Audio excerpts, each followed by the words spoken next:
Hello guys, आज ये मेरा फर्स्ट ब्लॉग है और फर्स्ट ब्लॉग ही मैं मणिकर्णिका में बना रहा हूँ, जो कि पूरे जीवन का यहीं से मतलब समाप्ति हो सकती है।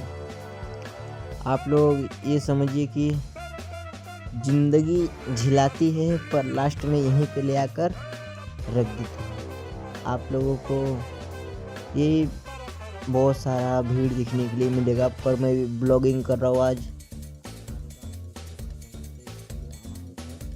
तो ब्लॉगिंग कर रहे थे तो हम लोग सोचे कि आप लोगों को एक इतना प्यारा व्यू दिखाते ना कि आप लोगों को देख के इतना खुशी मिलेगा ना उस व्यू को, तो आप लोग जीवन भर उसको नहीं भूलेंगे।